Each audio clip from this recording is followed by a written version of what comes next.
Hello mga ka-service, kamusta kayo lahat? Sana ay lagi kayo nasa mabuting kalagayan. Hello mga ka-service, kamusta kayo lahat, no?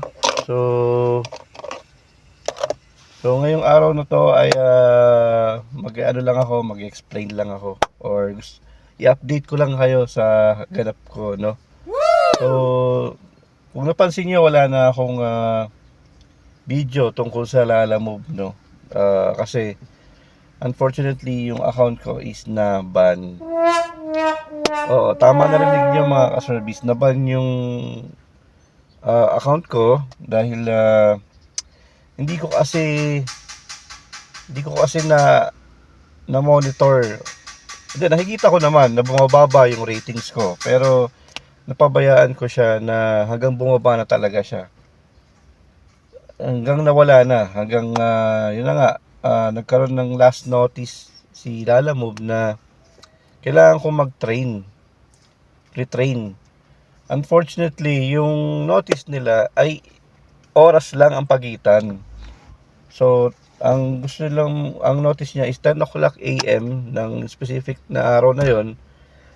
Kaso nga lang, alas 9 ng umaga nabasa ko yung notice na may retrain pala ako. So, syempre, dito tayo sa Cavite. Tapos, ang retraining ko is nasa PTEX. So, doon nakapunta. So, isa sa mga dahilan yun kaya naban ako.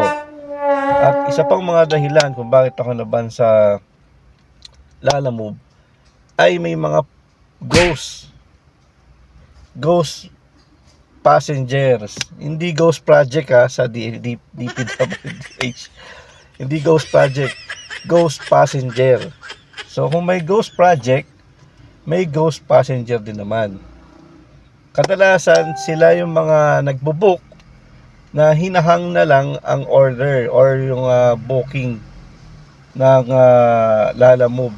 So hinahang nila yung book, tapos no choice tayo yung driver, tayo yung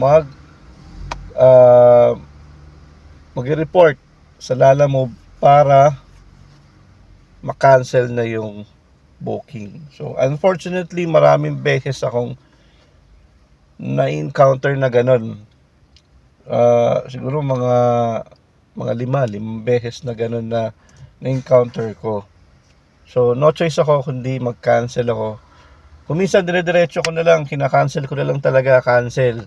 Pag di sumagot, kasi sayang yung oras mo tatawag ka sa kanila, hindi sinasagot yung phone, binababaan ka lang. So mga ganun, no. So isa sa mga, yun ang pinaka dahilan kung bakit bumababa yung ratings ko. At hindi ko rin kasi na-advise ang mga pasahero ko na i-rate nila ako ng 5 star or makiusap sa kanila na i-rate nila ako ng 5 star. So yun. Kaya eto ngayon tayo ay wala tayong Lalamove na video ngayon, pero yun ang bad news, no? Pero may good news tayo mga service. Tayo naman ay nagkaroon ng dalawang app. Wow. Yun ay ang Joyride at ang Maxim. Tapos yung pangatlo, nakapunta na rin ako sa InDrive. Ang InDrive naman natin ay on process na, no? So nakapagpasa ulit tayo ng hard copy doon, Xerox copy ng mga requirements natin. So inintay ko na lang itong araw na to, sana ay umokay na rin yung app ko na InDrive. So yun mga ka-service, yun ang update ko sa inyo. So kaya wala pa akong video ng Lalamove ngayon dahil ako ay na-bans. Kaya sa mga driver ng Lalamove dyan, ingatan nyo ang ratings nyo, no?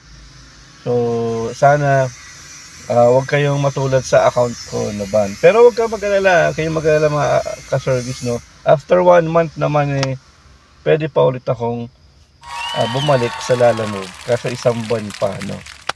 So okay lang yun. So ganoon talaga buhay. So walang forever, no? Walang forever sa ngayon. So yun.